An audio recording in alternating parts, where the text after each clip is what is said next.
Hey, Sooner football fans. It's the Sooner Football Fans podcast. You got Terry and Rob here. Boom, Rob. Boom, Terry. And it is Thursday night from Louis on Campus Corner, where we are not affiliated with the University of Oklahoma, but we do have eligibility left. So, and we also have the desire. So there's always that. We can fill a gap, right? Get in there, right? Fill a gap. That's all we got to do. Yeah. Probably get smoked just really quickly. Just hand it to me. Don't be handing my beer to He's other double people. fisting over here. Yeah. No. It's game week. Well, first off, as everybody could notice, I'm in my Steelers attire. Let's go, bad love, Baylor. Right? I like that guy right there. Here we go, Steelers. Here we go. Browns. No. So the Steelers are taking on the hapless Browns. Oh boy, you're gonna be eating some crow. And we'll be, you know, the lovely Teresa behind the camera has got her Juju Smith signed jersey on. I got my Steelers attire on. We are representing the Pittsburgh Steelers, who are going to put a whooping on the Browns tonight. Okay. You're not good with that? No. Well, I mean Baker. Baker's, you know, lost Mason twice. Rudolph Baker. He's lost twice to the Mason Steelers. Rudolph once Baker. and tied once. And he Right? didn't play in the tie, so Come on. he's already lost. Who's a better quarterback, Baker or Mason? Right now, statistically, Baker or Mason? Mason is. Oh, how dare you, Terry? Who is leading the NFL in interceptions right now? How dare you? Who's leading the NFL in interceptions right I now? have no clue. Baker. So It's not his fault. no, it's not. But as you guys know, we are, you know, me and the lovely Teresa are Baker fans until they're playing the Steelers. I just hope he gets a whole lot of TJ Watt in his face tonight. So And Juju gets a lot of catches. Wait, TJ Watt plays for Pittsburgh? Yep. is it TJ or JJ? I always get them mixed up. I think it's No, I think it's TJ. One of the Watts. You know, who names both their kids' initials? well, I think his probably name is like Thomas Jr. or Tilly John or Teddy Jr. But anyway, you know, I'll be rooting for my Steelers tonight as the night goes on. But we're not here to talk about that game. We're here to talk about the Baylor Bears and the Oklahoma Bears. Sooners lining up on what river? The Brazos. The Brazos River in found out Waco, what it was. Texas. So how you feeling still, Terry? Are you feeling like we're going to win this game? Here's the thing. I feel like what I felt like all year long. I'm always nervous about games, and I'm nervous right now, and I'll be nervous on Saturday. But we should have blown everybody out that we played. We should have. How does that? And we haven't the last 2 weeks.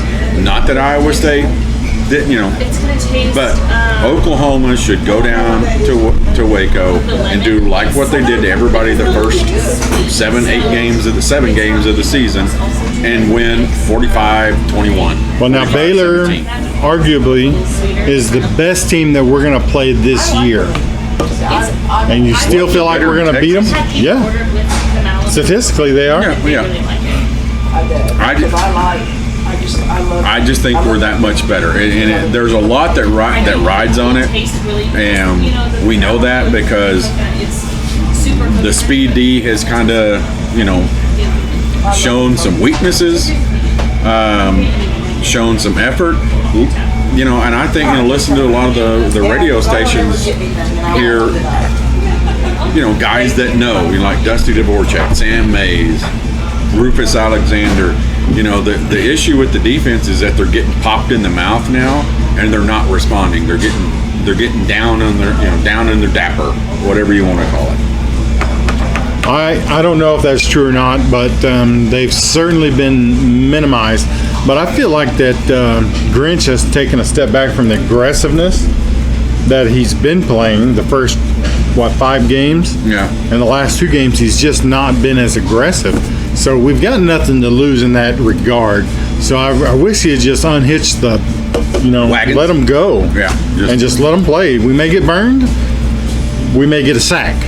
I'm okay with either one, honestly. Yeah, I think we've always said, you know, the last couple of years is I would much rather with this defense get burned being aggressive than Right. get burned. We've been saying that back. for 2 years. Yeah, you know, sitting back trying to do something we're not capable of doing. Right. But there's no reason that Oklahoma shouldn't go down into Waco and dominate this game. Will they? But then again, if we dominate it, it's a no-win situation for Oklahoma because nobody in the college football committee or the world thinks that Baylor's any good. Giving Baylor any credit at all.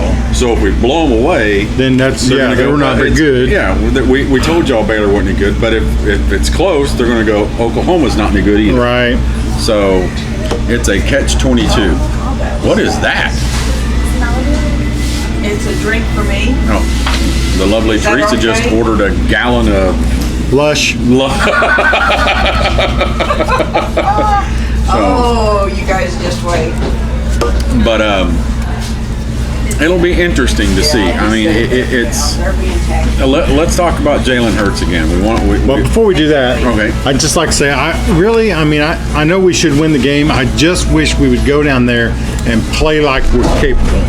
Dominate. If we go down there and play like we're capable, I'm 100%, 99.9% sure we're going to win the football game. play like we did for 7 straight games. Yeah. Their offensive line is terrible. Baylor's is. So it should be a 9-sack game. And I think that's what us as fans and other fans are. It's like, where did that defense go? We haven't had a sack since Texas. We haven't played a team like Texas. Kansas State and Iowa State are not the same style of offense. They're not. They're not the same blocking schemes. They're not all of that stuff. But I think us as fans, we go, oh my God, we did that to Texas. Why aren't we doing it to anybody else? It's a completely different scheme. Well, it's a huge game, Texas is. And so they were up and they were ready to play. Hopefully they treat this game the same way. Yeah. This is a huge game. Yeah. Everybody nationally is watching this game. Right. And they're going to make a judgment based on what they see on the field about us. Yeah. So. And, Oklahoma's got a mountain to climb to get into the playoffs. And before we talk about Jalen, that's another thing. We may not even get to Jalen on this, but Sooner fans, as we are, and folks, we're not dogging Sooner fans. We're Sooner fans. It's called the Sooner Football Fans Podcast. Right.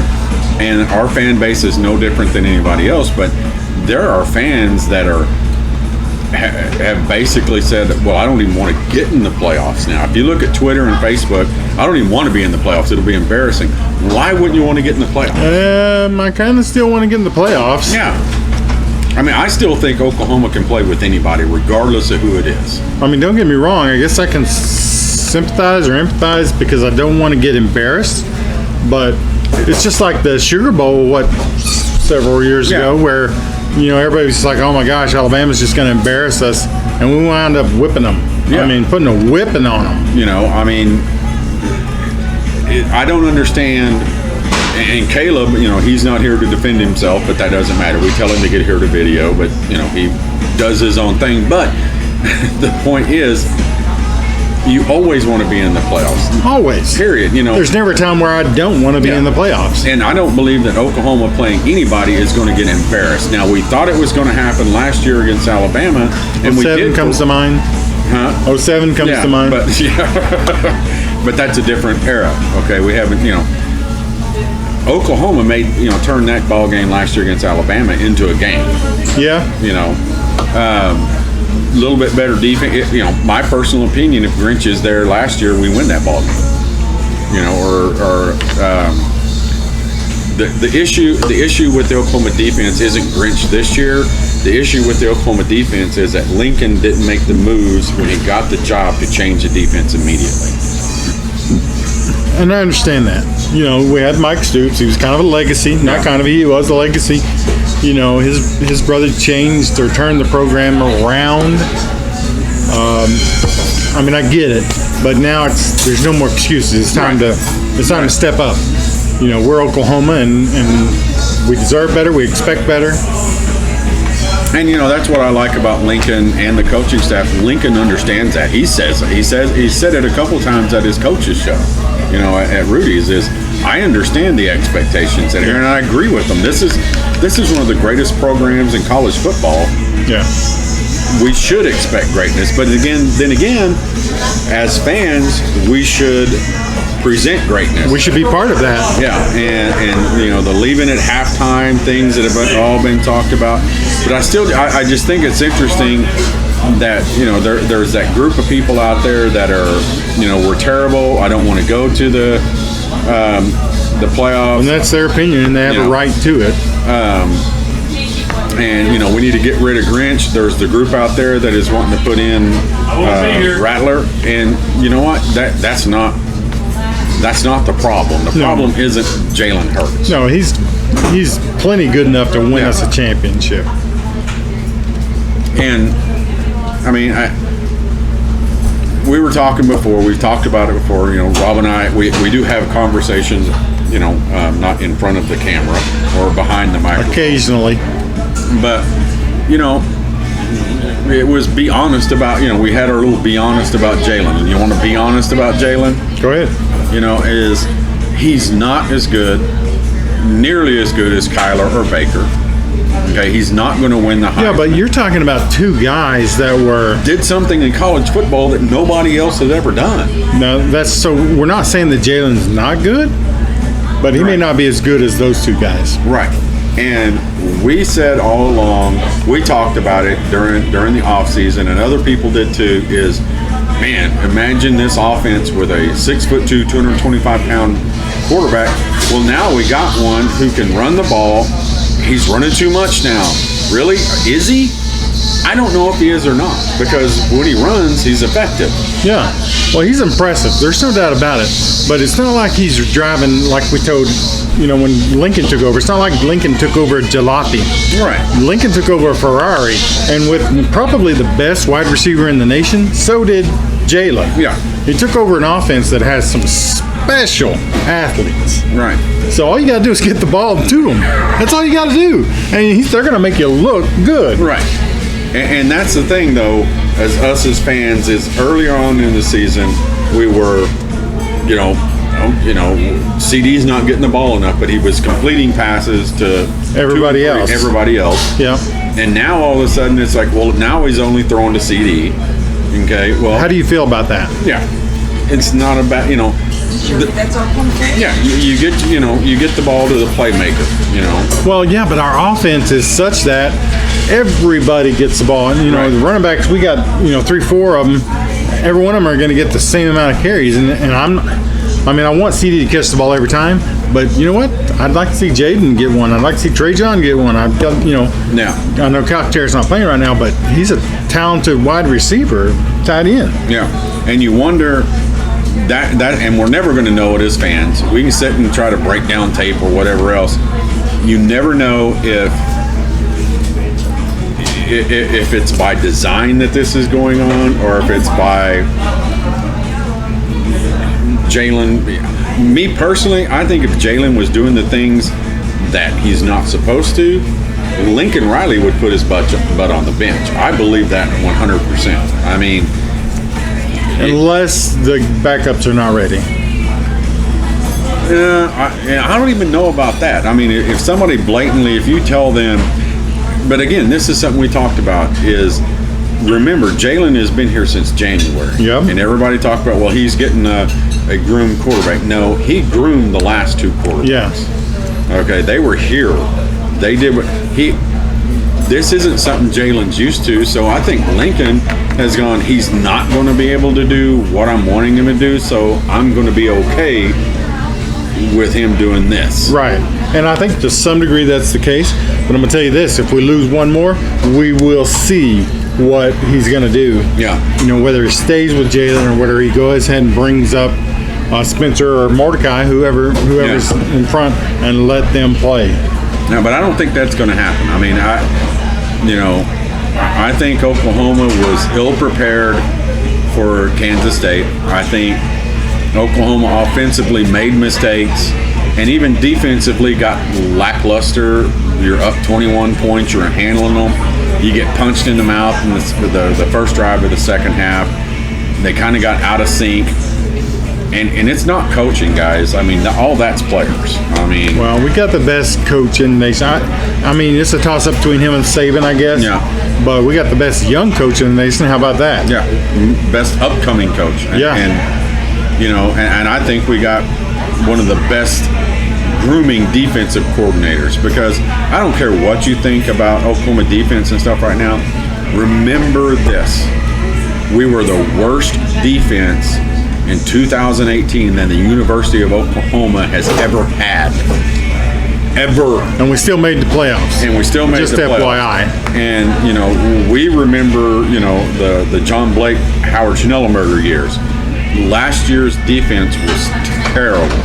And he has made improvements with the same guys that sucked it up last year Yeah. and were horrible. Because even though they're getting beat in some areas, they're still where they're supposed to be defensively. Right. They're just not still in the making the coverage. plays. They're still, you know, I mean, albeit some of them are over running gaps. That's just being too aggressive. You know, they're hitting, you know, whatever gap, and they should be in the opposite gap. So, I mean, I get it, but I want to see us put it all together in one game, and this is the one I want to see it in.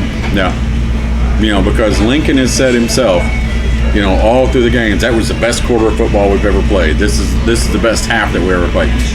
Now I want to see this team put together the best game they ever did, and then do it again and again and again and again. If we do that, Terry, we're right back in the conversation. Yeah. Right back in the conversation. So, but I think that's it. The only thing I want to share was I was just looking up there at the TV, and the Browns have not beaten the Steelers since 2014. So this is their year. Oh my No, God. it's not. This is their year. So, I'm just saying, you can at me. I am not, you know, I am, That's at Terry Long, 5150. or at Sooner Football Fans, At hey Sooner Terry, Football fans. you know, because I don't really get on my personal account. Tell him to but- lay off the. But you know, I promise you, if the Browns win tonight, I can take all you can dish out. But when the Steelers win tonight, Challenge accepted, Terry. guess what's happening? So that's all I got to say about that. I just went Forrest Gump on everybody, didn't I? That's all I got to say about That's that. all I got to say about that. But thanks everybody for watching. Remember, subscribe right now to our YouTube channel. Boomer up. Remember, Terry?